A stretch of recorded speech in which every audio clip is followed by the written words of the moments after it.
Bien, mes chers amis, nous allons ouvrir cette session. Le sujet de notre après-midi est, comme vous le savez, fake news, les médias à l'épreuve des réseaux. À titre simplement d'introduction, je voudrais vous rappeler, j'allais dire, quelques évidences. Les médias, au sens premier du terme, sont des intermédiaires. Leur légitimité repose sur des bases juridiques, éthiques ou morales, et c'est à partir de ces principes d'ailleurs que se définit un véritable média. On note que régulièrement, l'audience et les revenus des médias dits traditionnels, presse, télévision et radio, sont de plus en plus grignotés aujourd'hui par les grands acteurs du numérique, avec la diffusion des réseaux d'Internet. Nous vivons à présent dans le monde des métamédias numériques dont la caractéristique est l'interconnectivité. Ces nouveaux médias s'envoient constamment des données entre eux, enregistrent nos professions, nos activités, nos déplacements, ce qui modifie leur fonction et leur rôle, bien entendu, par rapport aux médias traditionnels. Depuis quelques années, on constate que tous les médias sont régulièrement contaminés par les fake news et nous vivons dans un environnement de perte de confiance généralisée des moyens de communication. L'inconvénient dans ce monde, c'est que les idiots, selon Bertrand Russell, sont sûrs d'eux, alors que les gens sensés sont pleins de doutes. Il faut préciser que le terme fake news n'est pas la simple expression fausse information, on y reviendra tout à l'heure. Fake news, c'est pas false au sens anglais du terme. Fake est plus complexe. Il comporte une notion de manipulation, de mensonge construit dans le but de tromper. La Commission d'enrichissement de la langue française a d'ailleurs proposé un terme mieux approprié, j'estime, infox, c'est-à-dire information, info et intox. Cette situation n'est pas nouvelle. Dès le XVIe siècle, Erasme considère que le mensonge a 100 fois plus de prise sur l'homme que la vérité. Il fait étrangement écho à la situation que nous rencontrons souvent aujourd'hui. Chaque jour, plus de 4 milliards de contenus sont partagés et échangés sur les réseaux sociaux en mêlant sans distinction info et intox. Certes, la diffusion des fausses informations est aussi vieille que le journalisme, mais avec Internet, on se retrouve du fait de la rapidité de la propagation à un phénomène nouveau qui rend plus complexe l'efficacité des remparts contre le mensonge ou joués par les médias traditionnels. Les réseaux sociaux contournent facilement le journalisme traditionnel puisque n'importe qui peut publier n'importe quoi, que cette information soit biaisée, inexacte ou fabriquée. En outre, la rapidité de diffusion généralisée et selon les travaux du MIT, la vérité met 6 fois plus de temps que les fausses informations pour atteindre les individus. N'oublions pas que certains travaux fondateurs de la psychologie sociale nous alertent aussi sur notre tendance à croire que toute information, à condition que celle-ci soit accompagnée d'un minimum d'arguments, est une vérité. Les fake news sont multiples car elles ont des motivations de nature différentes, soit idéologiques, avec la propagation des théories par exemple du complot, soit mercantiles pour attirer les consommateurs vers une arnaque ou un marché parallèle contrôlé par l'auteur de la rumeur. La lutte contre ces fake news est à présent engagée. Les nombreuses pistes en cours pour corriger ces déviances ont cependant chacune leurs limites. Elles regroupent des efforts de régulation, une transparence des algorithmes, voire des sanctions économiques.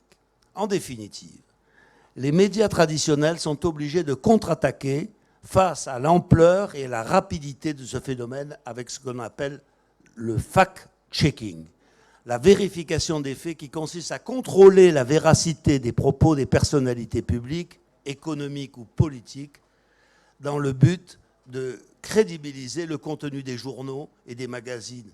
Mais le résultat n'a malheureusement qu'un effet limité. On compte pourtant des dizaines d'initiatives dans plus de 50 pays. La lutte contre les fake news est une question capitale qu'on ne peut négliger, car ces informations biaisées remettent en cause, avec leurs milliards d'utilisations, les modèles d'affaires des réseaux, mais aussi la connaissance en général et même la démocratie tout court. Il est clair que notre sujet de cet après-midi est bien au cœur du thème de la confiance, le sujet qu'a choisi le Cercle des économistes cette année. Après ces quelques rappels très rapides, sans plus attendre, je vais laisser la parole à Daniel Franklin du The Economist, qui va, après avoir présenté les 4 intervenants de notre session, diriger et bien sûr animer nos débats. À toi, Daniel. Merci.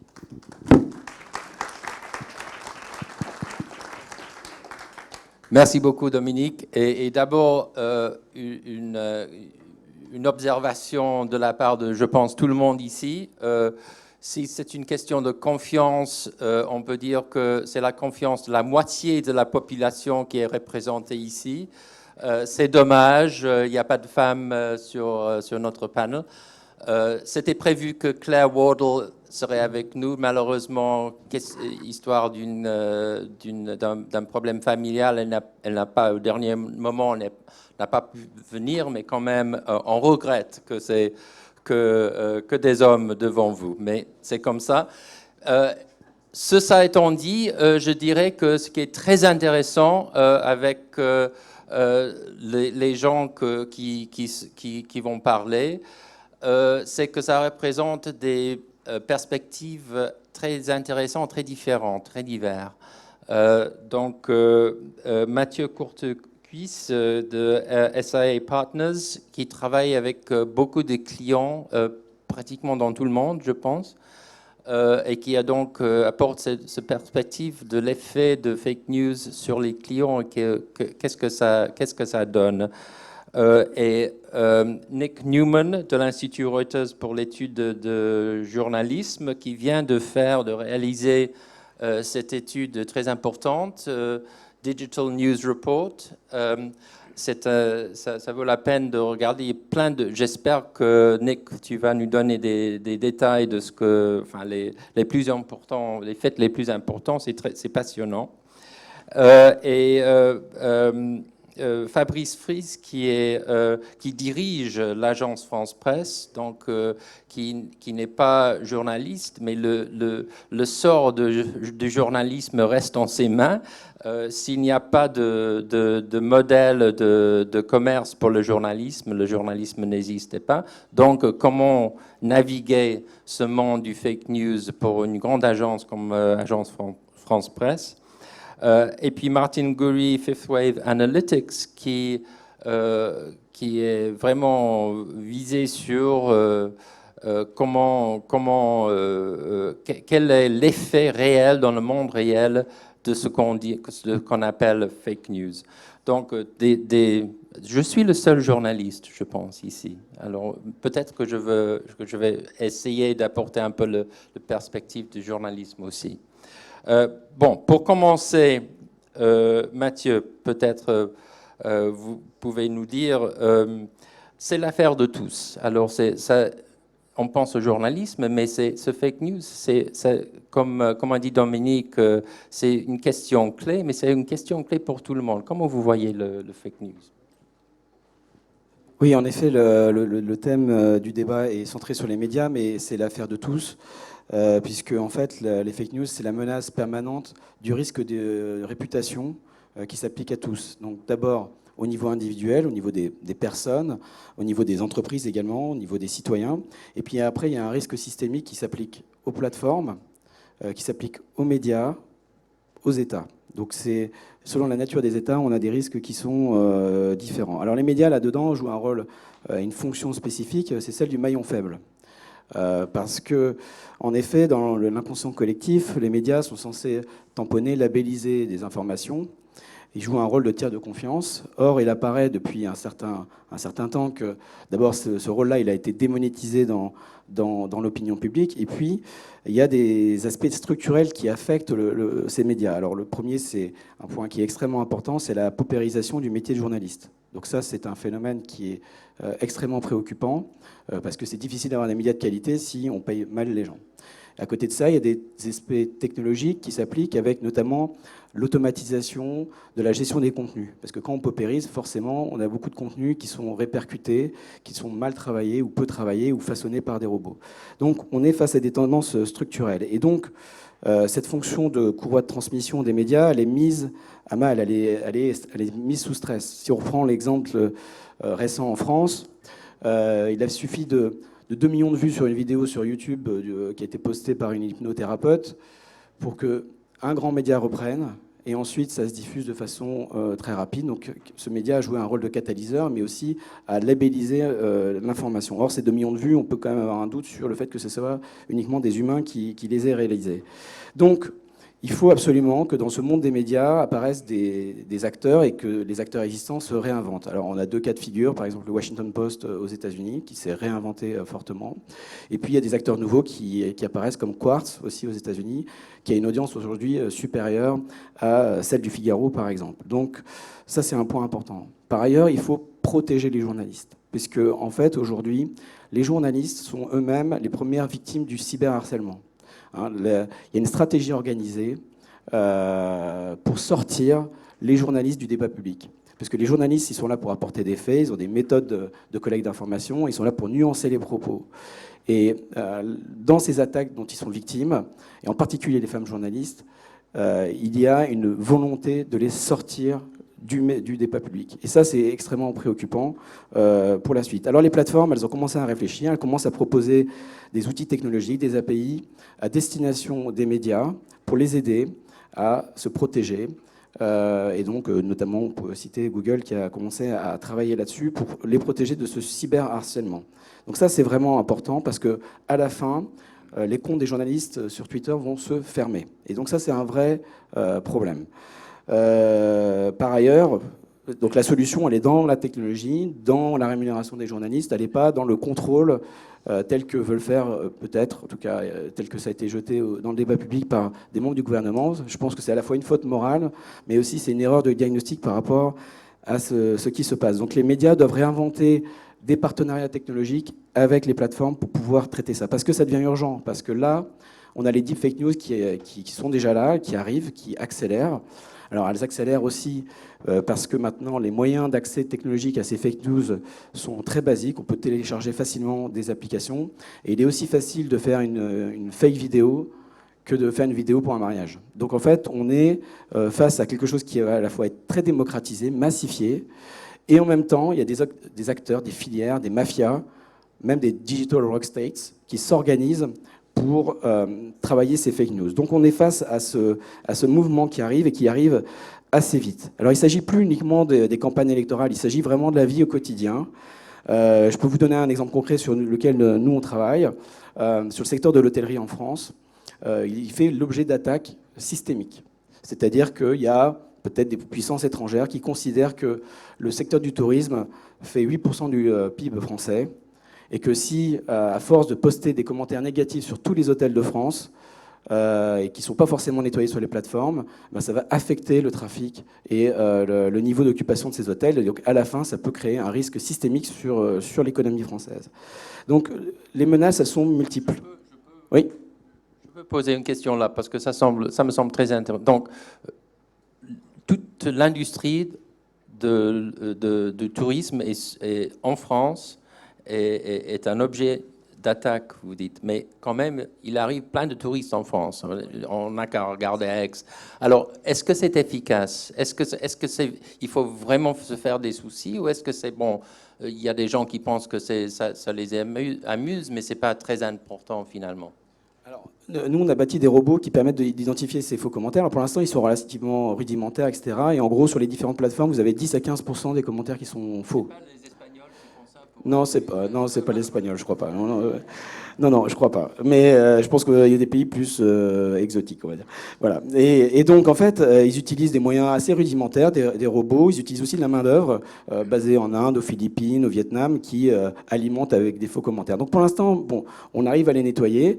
Les gouvernements commencent à s'en saisir. Ils commencent à avertir les plateformes pour qu'ils nettoient ces commentaires. Mais on voit bien, donc, en fait, c'est pas uniquement les médias, c'est l'ensemble de nos écosystèmes qui propagent finalement quelque chose qu'il faut. Alors, en fait, bon, pour ceux qui connaissent, nous, ce qu'on considère, c'est que finalement, le monde de Black Mirror, il est non seulement possible, il est hautement probable. Donc, il faut commencer à vraiment l'anticiper. Alors, si on veut revenir spécifiquement aux médias, la difficulté aujourd'hui, c'est qu'elles doivent finalement trouver des formes de partenariat avec les plateformes qui les ont quand même un petit peu challengées pendant ces dernières années. Donc, voilà. Donc, il faut retravailler là-dessus. Mais les plateformes ont considéré aujourd'hui qu'elles avaient capté suffisamment de valeur dans toute cette chaîne de valeur. Et donc, elles sont prêtes à coopérer beaucoup plus qu'avant.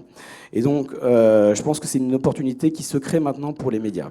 Alors, je voudrais juste dire aussi un point, c'est que dans les démocraties matures, il faut aussi se poser la question d'avoir des médias contrôlés par l'État. Parce que, d'abord, donc, ces médias peuvent aussi générer de la défiance du fait du contrôle de l'État.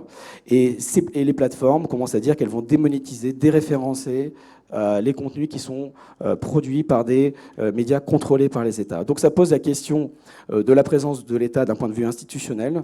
Ça pose aussi la question du financement de ces médias, parce que pour se réinventer, bah, il faut investir.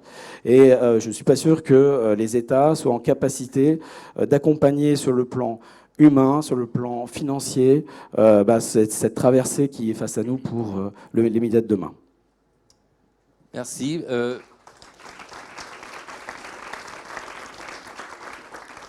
Martin, je pense que je passe à toi maintenant.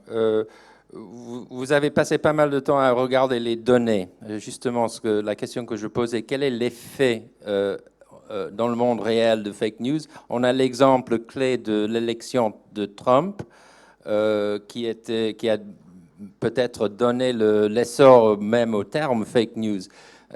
Qu'est-ce que tes études montrent de l'effet que ça... Est-ce qu'on exagère l'effet du fake news?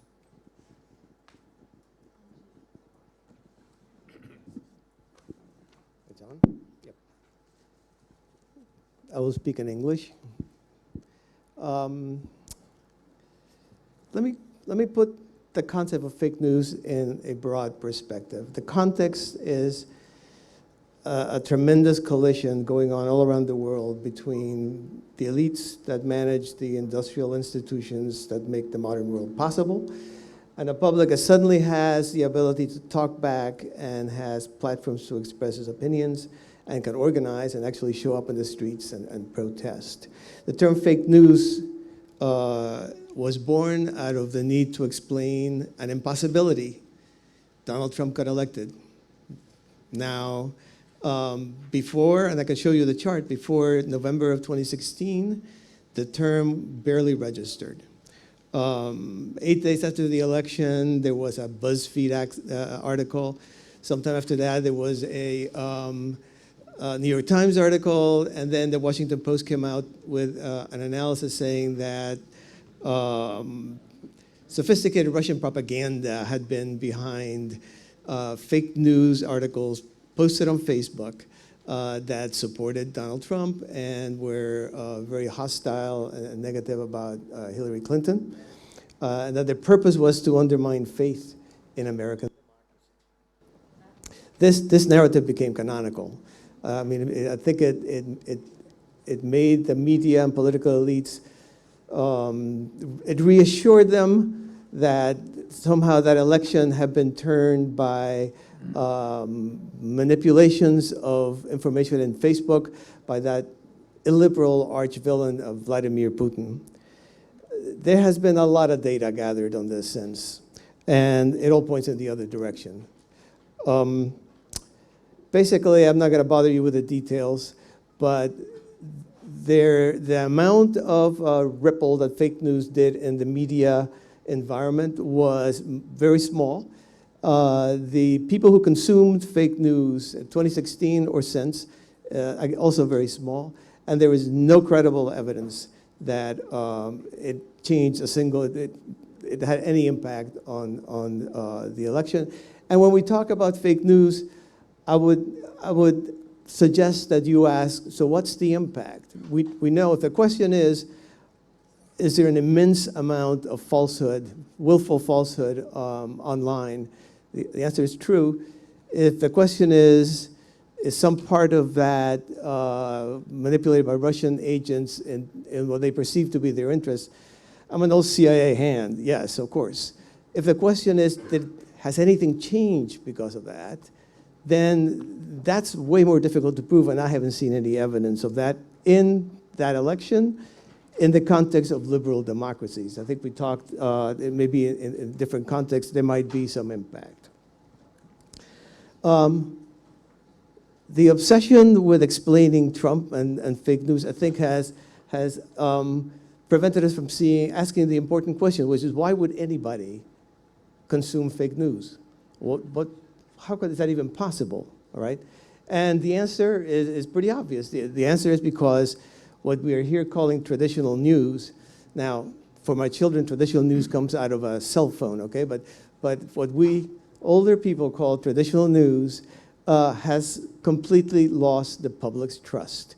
At the time of the elections in the United States in 2016, the trust of the media by the public was around 19%. Here in France in 2019, it's about 35%, but if you ask them, do you trust it a lot, it's 4%. If you talk to the Gilets jaunes, and the reason I think for this is that the media is perceived media business is perceived as a game that the elites play to preserve the status quo.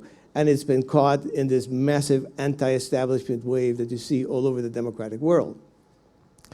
So if you talk to the Gilets jaunes, they'll tell you things like all they do is lie, it's all state propaganda. They absolutely do not trust or believe in the media. In such an environment, I think we have to be really clear about what the opposite of fake news is. There seems to be a thought that we can fact check, we can be objective, we can be scientific, we can maybe reach out for platonic truth. I think the opposite of fake news, the opposite of fake in terms of information is trusted. We're talking about a mediated environment. In fact, truth pertains to the source. We make judgments about the accuracy or falsehood of information by judging the speaker. That is the social and psychological reality behind fake news. The current elites, including the purveyors of mass information, of mass media, have lost all authority with the public. The project of restoring that authority is not only important in terms of fake news or of information, but I think it's essential for the survival of our democracy. And to restore that authority, I think elites have, at a minimum, change their behavior and their rhetoric. And I suspect if they don't, if the elites don't or can't, the public will find other elites, the new class of elites that they can relate to, that they can trust, that has that authority. And I guess I'll stop there. OK. Très intéressant. Je veux te demander deux questions. Imaginez qu'il y avait deux personnalités ici avec nous. Première personnalité, c'est Vladimir Poutine. Et Vladimir Poutine dirait sûrement que ton organisation, CIA, avant, faisait fake news, que lui, il réagit contre le fake news du CIA. Deuxième personnalité, Donald Trump, qui aime beaucoup parler de fake news. Et il a, lui, je suggère une idée du fake news qui n'est pas du tout pareille que peut-être les nôtres sur le panel. Ce qu'il appelle fake news, c'est souvent les vérités qu'il n'aime pas. Et c'est ça un problème que même le terme fake news n'inspire pas la confiance. Alors, qu'est-ce que vous pensez de Vladimir Poutine et son accusation imaginée et de Donald Trump? I'd love to talk about Vladdy first, being a ex-CIA person. My skepticism of manipulation by information came from my professional background. When I was a young person, a young analyst in CIA, I was an analyst of global media. I was told and shown how the CIA had basically inserted articles in the Italian media way back after World War II to prevent that country from turning communist. It was a big vote. The communists seemed to be the most popular party, and at the time of the actual election, the Christian Democrats won, and the CIA took all kinds of credit for that because these articles have been, I thought that was the coolest thing, cooler than spying, because I mean, you were actually changing history. And then as the years went by, I started thinking about it, okay? Number one, the vast majority of the communist vote in Italy at that time was in the South, and they were largely illiterate, okay? So those people were not reading those articles. Number two, the communists had their own press. So they were reading, the educated communists were reading the communist press. They weren't reading the articles that had been planted. Number three, there was no data. There was just no data. So I will tell Vladdy, yeah, we tried, but I'm not sure that we did anything that changed anybody's mind. Where is the data is what I keep asking about fake news. With Trump, it's a lot more complicated as everything has to do with that. All I would say is, to understand something, it's not enough to point a finger and condemn it. Go around and see how it looks from that side. And the number one media story in the United States of America in the year 2017, I don't know 2018, but I'm willing to bet it's the same. But in 2017, the number one by a huge margin was Trump collusion with Vladimir Putin, with criminal collusion with the Russians to get himself elected. Well, we now have the Mueller report that pretty much says, in that aspect of it, there was no collusion for Trump or any other American. So if you are a supporter of Donald Trump and you have been bombarded with this point of view, this perspective, and it turns out not to be so, and there seems to be no acknowledging that anything has changed, I'm not surprised that Trump takes advantage of that by calling it fake news. Here's the thing, I'll finish with this. The mass audience of the industrial age has shattered like a fallen mirror, and there's an alienated and angry public that lives in the broken pieces. And those pieces oftentimes are mutually incomprehensible. And you can only look at one piece or another by saying, well, that's obviously a lie. In fact, it's a very powerful and very narrow perspective. I don't think that the American media was falsifying information. They just had a very powerful perspective that from another piece looked very much like an untruth. So that would be my answer to Vladdy and to Donald. Alors Fabrice, on a vu un peu le terrain où agit une agence comme Agence France Presse. Comment survivre dans un terrain si difficile? Bon, on essaye à notre place et assez modestement d'être une partie de la solution. Les agences d'information, dans leur métier, c'est pas le commentaire, c'est pas l'opinion, c'est de rapporter les faits partout dans le monde, 24 heures sur 24, 7 jours sur 7, en plusieurs langues. Donc, faire du reportage sur le faux n'est absolument pas naturel. Une anecdote qui m'a été racontée, je n'étais pas à l'AFP à cette époque, en 2011, quand Ben Laden a été tué par les Navy Seals, il y a eu une photo de lui, soi-disant mort, qui a circulé, et l'AFP s'était assez bien fichu à démonter le trucage, mais elle n'en a rien fait, parce que, encore une fois, une agence d'information n'est pas là pour ni rapporter le faux, et encore moins pour le propager. Les choses ont changé. En 2015, par exemple, pendant les attentats du Bataclan, il y a eu une rumeur d'attaque à la Tour Eiffel qui a eu un impact assez important sur la répartition des forces de police. Et puis, bien sûr, il y a eu le Brexit et Trump. Et là, on s'est aperçu que la désinformation faisait partie maintenant de l'actualité. Et donc, l'AFP de l'époque a eu un débat interne et a changé de posture et s'est mise à s'organiser pour contrer la désinformation. Mathieu disait à juste titre, il faut que les médias traditionnels, mainstream, comme à l'évidence l'AFP, collaborent avec les plateformes. C'est ce que nous avons fait, non pas sous l'angle d'un partenariat, mais d'une relation commerciale avec Facebook en particulier. Et nous avons, depuis l'année dernière, monté une équipe d'experts du fact-checking. Nous en avons maintenant qui fait de nous, je pense, l'institution la plus présente mondialement, la plus costaud en la matière. Donc nous avons 40 experts qui ne font que ça, dans 25 pays, et qui font du fact-checking. Et en l'espèce, Facebook nous achète du contenu. Ça a une forme d'efficacité. Heureusement, c'est évidemment une petite partie de la solution du problème. On voit ça avec beaucoup de modestie. On fait notre part. Je pense qu'il faut aller au-delà. On va continuer évidemment de couvrir cela. On s'étend à d'autres pays. On devient plus efficace. On bénéficie d'une chose qui est formidable, qui est l'effet d'échelle.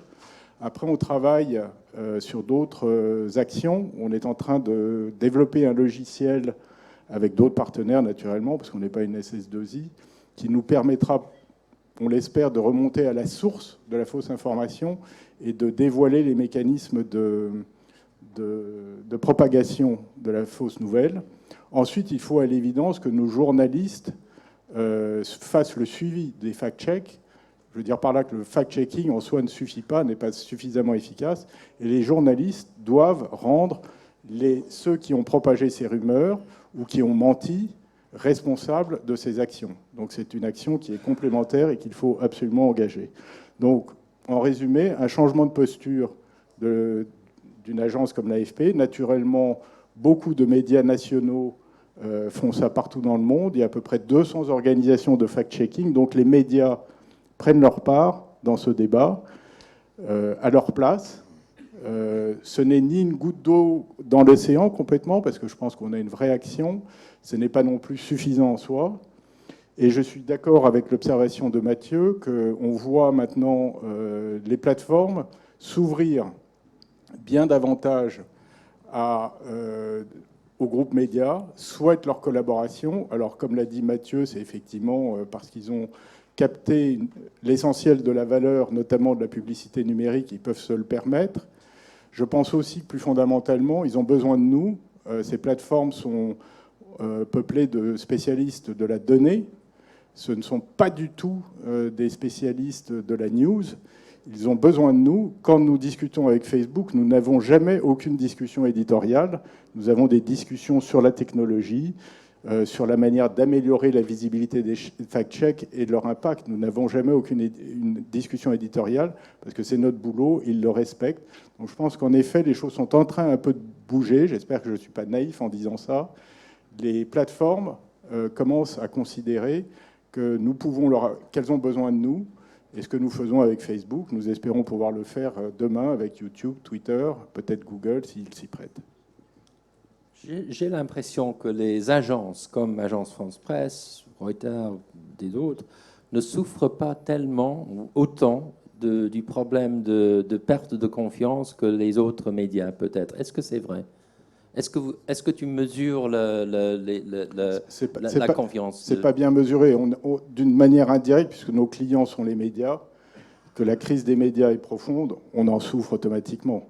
On est dans le B2B, on n'est pas dans le B2C, on n'a pas d'exposition directe, sauf sur nos comptes Twitter, Facebook, avec les clients. Je pense qu'il serait très naïf de dire que nous ne souffrons pas, nous aussi, de ce discrédit. Je pense qu'une agence comme l'AFP bénéficie d'une image de sérieux, a une bonne réputation. C'est un combat quotidien. Toutes les agences ont commis des erreurs. Là, on parle des fake news, qui, comme on l'a dit, est très bien et un sujet un peu différent. Et je pense que notre responsabilité, pour regagner la confiance, parce que je suis bien d'accord que le sujet du jour, c'est la crise de confiance, comment y remédier, c'est de préserver, déjà, ce serait pas mal, vu la crise du journalisme, de préserver le réseau que nous avons et, si possible, de renforcer le journalisme de terrain, qui est quand même le meilleur antidote contre les fake news. Et c'est aussi d'envoyer ces journalistes dans les terrains oubliés. Je ne vous fais pas un dessin, les gilets jaunes, mais aussi l'élection de Trump, le Brexit, les médias mainstream dont nous faisons partie ont trop délaissé ces zones. Et il faut aussi penser à la diversité de notre recrutement et faire en sorte, par exemple, que nous ayons dans nos newsrooms des gens qui viennent de backgrounds très différents et pas simplement des meilleures écoles de journalisme et qu'on s'ouvre à d'autres horizons. Et en partie, on a parlé du problème de la technologie qui amplifie le problème, mais est-ce que c'est aussi fait part de la solution, la technologie? Alors, nous investissons peu en technologie, mais nous concentrons tout sur ce qu'on appelle le media forensic, donc des technologies qui nous permettent de détecter notamment les images truquées. Il se trouve qu'un logiciel qu'on a développé qui s'appelle InVid est utilisé dans toutes les grandes newsrooms, dont le New York Times. C'est pour vous donner un exemple de ce que c'est. C'est un logiciel qui permet de comparer, de fragmenter une vidéo en plusieurs plans et de faire des recherches par similarité avec des moteurs de recherche spécialisés, et ce qui vous permet de dire bah non, cette vidéo a été truquée. Je ne parle même pas des deepfakes, qui est un autre problème, mais très souvent, il faut reconnaître que les fake news, ne nous trompons pas, c'est assez rudimentaire. C'est une vidéo sortie de son contexte, avec un lieu différent, une date différente, et très vite, on peut le reconnaître avec les outils dont on dispose. Il y a 4 ou 5 outils qui existent aujourd'hui, qui utilisent couramment les journalistes. Ça devient un métier. On dit souvent à l'AFP, on m'a souvent opposé, mais la vérification, lutter contre les fake news, on l'a toujours fait. C'est pas vrai. La vérification, on l'a toujours fait. Mais lutter contre les fake news, c'est une démarche, c'est aussi une technique qui s'apprend en quelques jours. Bon, merci. Alors, Nick, merci.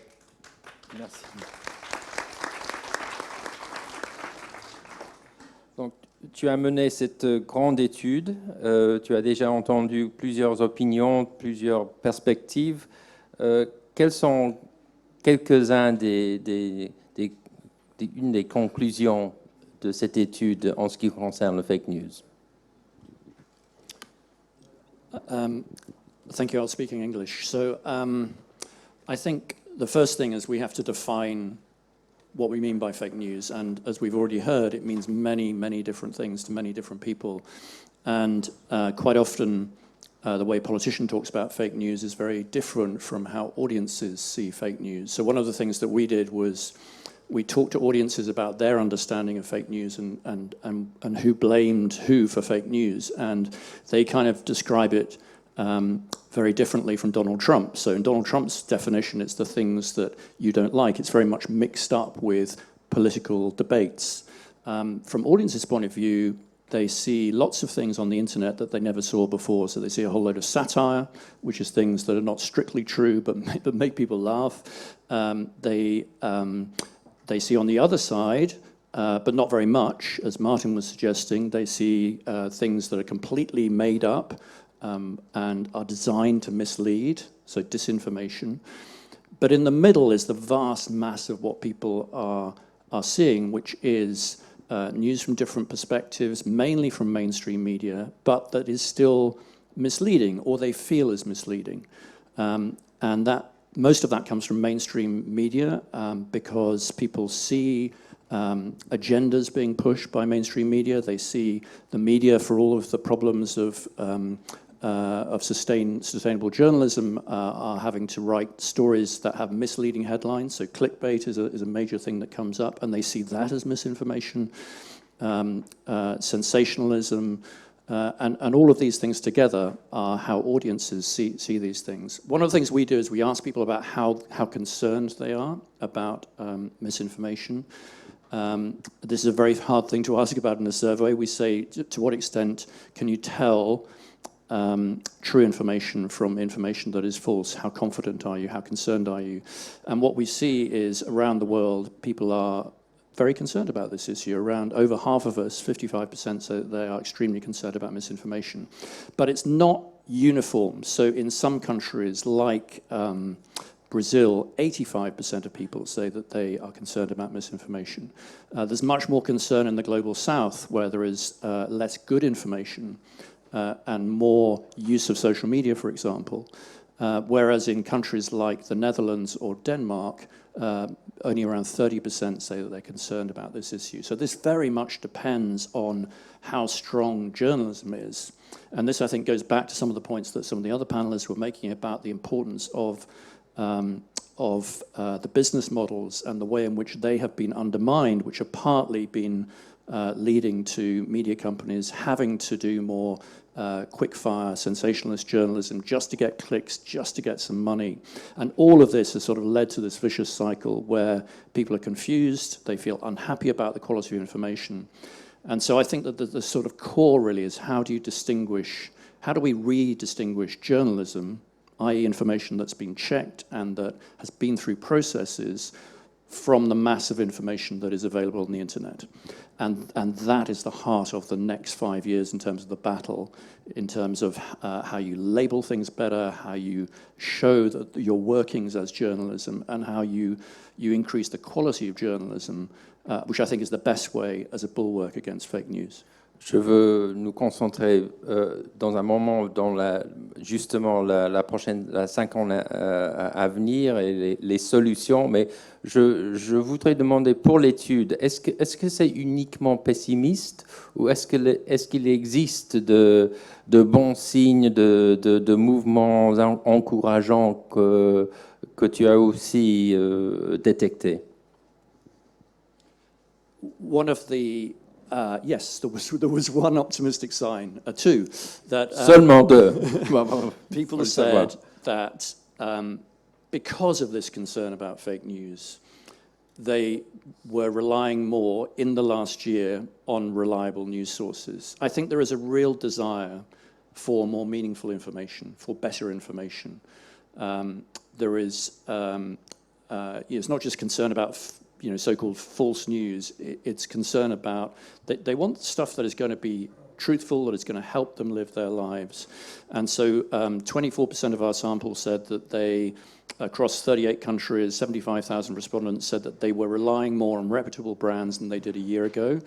And another quarter or so said that they were relying less on brands that had a reputation for less accurate. And we also talked to people in focus groups about this, and the same stories came out. Particularly young people seem more, older people seem less willing, less able to change their behaviors. And people are sharing information, really thinking twice when sharing information. So in Brazil, for example, 60% of people said they changed their behavior in the last year and were not sharing information without really thinking about it. So that's a big change. Et je pense que même les grandes compagnies ont introduit des barrières pour contre la possibilité de partager de l'information en masse tout de suite.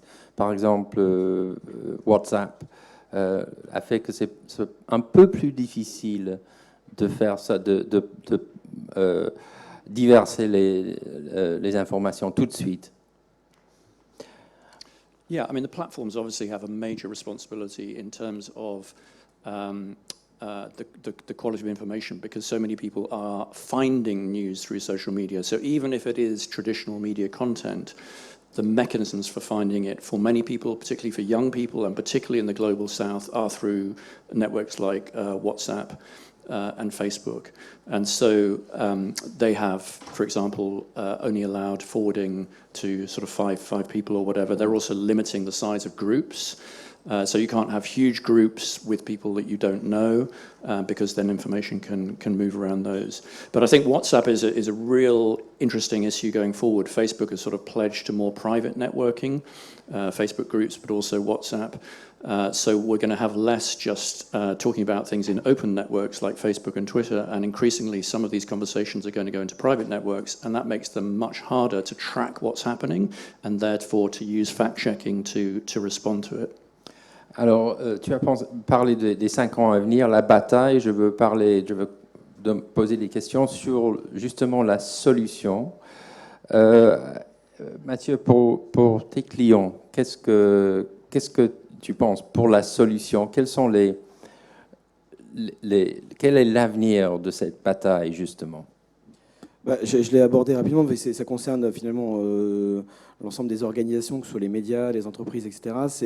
C'est travailler sur des grands programmes de transformation et de compétences. Il faut former beaucoup plus les gens à la sensibilisation sur la qualité de l'information, etc. Donc il y a un gros travail à faire sur les consommateurs des informations et également, eh bien, évidemment, sur les producteurs d'informations. Donc c'est un travail d'upskilling et de reskilling en fait, de l'ensemble de l'écosystème.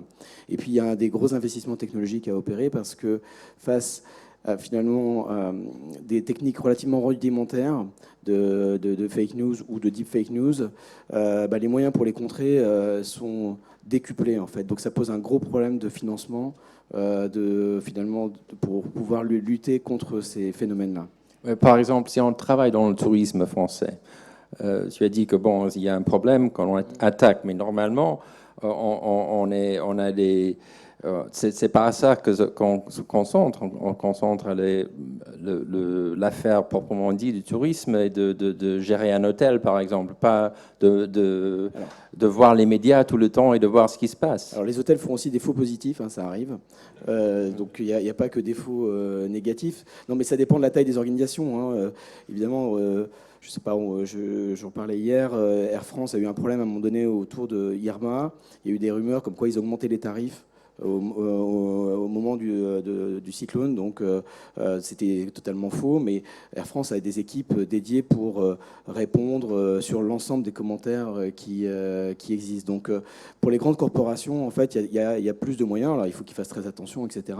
On a le même cas aussi sur la désinformation autour des compteurs communicants, par exemple en France, hein, autour du déploiement de Linky, c'est un gros problème, mais il y a des équipes qui sont en place. Pour des hôtels, c'est plus compliqué parce que c'est souvent des petites entreprises, etc. Donc ils ne sont pas forcément des gens qui sont en capacité de surveiller en permanence, de reporter les problèmes, de parler aux plateformes. Ils ne savent pas forcément comment adresser les plateformes. Et il faut aussi donc trouver des nouvelles formes d'organisation, éventuellement même au niveau de l'État, pour aider à la régulation. En fait. Donc il y a plusieurs moyens à faire, à mettre en œuvre, de la formation, de la sensibilisation et des investissements. Et Fabrice, tu as parlé du fact-checking. C'est un investissement, c'est pas rien. C'est une quarantaine de personnes, tu as dit, mais c'est un travail constant. Mais est-ce que c'est suffisant? Qu'est-ce qu'il y a d'autre qu'on pourrait faire? Le sujet majeur, il faut donner un peu de perspective, c'est la bataille est perdue si le mouvement de réduction des effectifs dans les newsrooms se poursuit. Là, on n'y arrivera pas. Donc, le sujet majeur reste quand même celui du modèle économique des médias aujourd'hui. On a quelques signes d'éclaircie. On voit d'abord des groupes dans chaque pays arriver à changer un peu de modèle, à se diversifier, à bouger. Il y a beaucoup de choses qui se passent et Nick est le spécialiste mondial de la chose, donc j'en parle humblement. On parlait de régulation, le débat sur la directive sur les droits voisins. Je ne sais pas ce qu'il en résultera concrètement pour les médias, mais c'est quand même un signal donné à tous les médias d'une prise de conscience qu'il faut maintenant partager mieux la valeur, et ce débat est en train de prendre outre-Atlantique et c'est très encourageant. Donc vraiment la réponse de fond, c'est quand même encore une fois, comme on dit en anglais, je crois, boots on the ground and quality journalism. Et Martin, tu as expliqué que c'était pas très efficace ce que essayait de faire le CIA et le même peut-être la tentative d'influencer l'élection aux États-Unis. Mais j'ai l'impression que ce n'est pas ça la conclusion des États, que les États pensent effectivement c'est une possibilité d'influencer le monde qui est assez bon marché et qui mérite un effort plus important. Donc, comment combattre ça? L'effet de l'État et des États, c'est ton ancien travail, mais qui prend une ampleur très importante. Well, I would phrase the whole question of fake news differently than we have done here. I've heard how do we solve the problem? Well, that's mathematics. It's not human relations. I don't think you're going to come to a perfectly balanced equation on that. I have heard several, there's like, we have to win this battle. Well, forget it. That's not what it is either. I think it's a question of choices. I think the choices can be made, that will be made, and since we're talking about truth and falsehood, there's a, I hate to use the term, but it's a moral element involved in the choices from the bottom up, and that it means that it's not just, I mean, my phrase, quoting Shakespeare, or what Shakespeare should have said, is our fate is not our fault is not in Facebook, but in ourselves. We have to, if we consume fake news, it's a choice we make. More importantly, from the top, the choices are made. I think journalism has to be rethought. I find it astonishing that in the year 2019, the model is no different than it was 30 years ago, which is you kind of spew it out. And Nous essayons, c'est difficile, hein? C'est rethought. well, I mean, my feeling is if the standing players don't rethink, they will be rethought, all right, by others. So, Mais qu'est-ce que ça veut dire, rethink? De quelle manière? Comment? What does it mean to rethink? For example,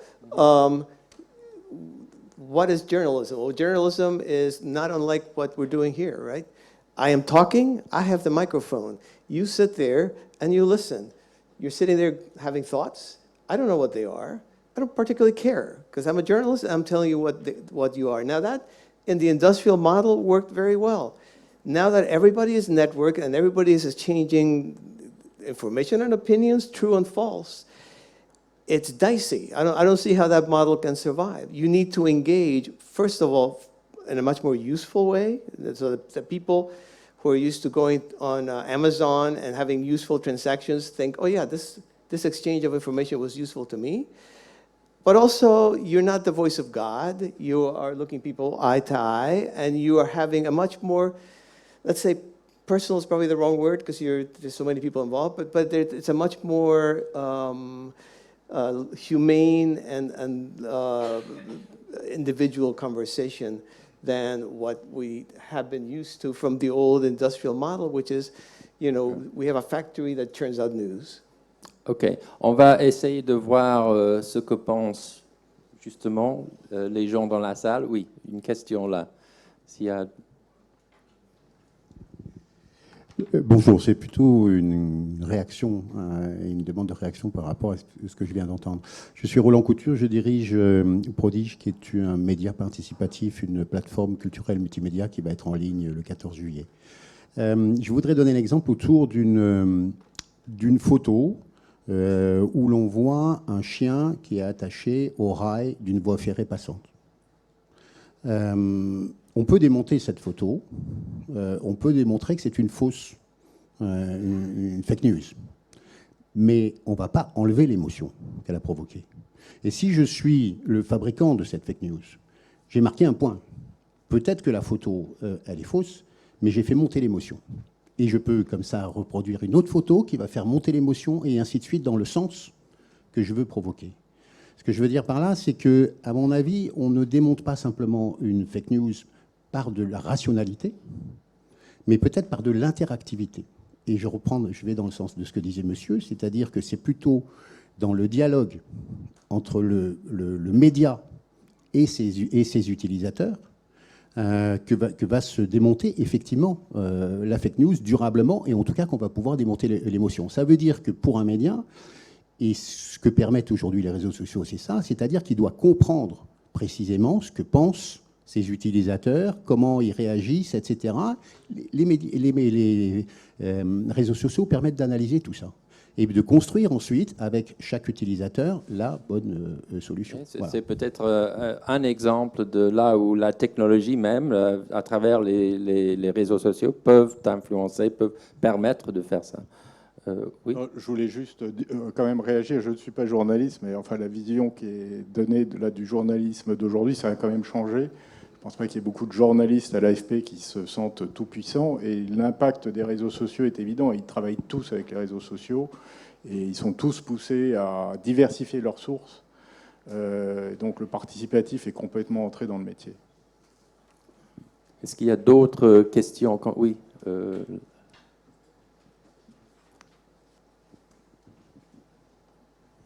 Oui, bonjour, c'était juste une réflexion et aussi vous faire réagir dessus. Pour moi, il y a deux éléments fondamentaux dans le recul, j'allais dire, du journalisme face à l'information, c'est-à-dire l'immédiateté de l'information qui est de plus en plus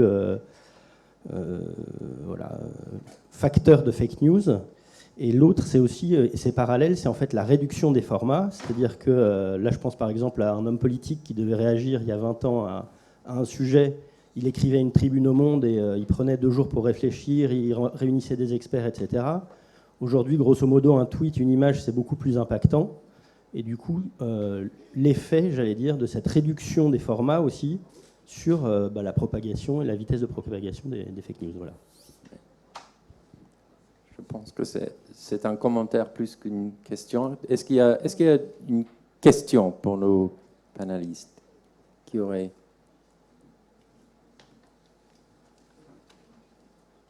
Non, pas de questions dans les réseaux. Ah oui, là, au fond, là.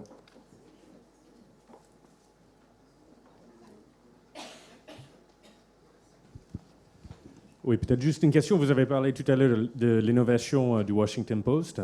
Que pensez-vous de ce qu'on voit maintenant, qui est Silicon Valley, qui commence à acheter la presse traditionnelle, que ce soit Jeff Bezos avec le Washington Post ou la veuve de Steve Jobs qui a acheté The Atlantic?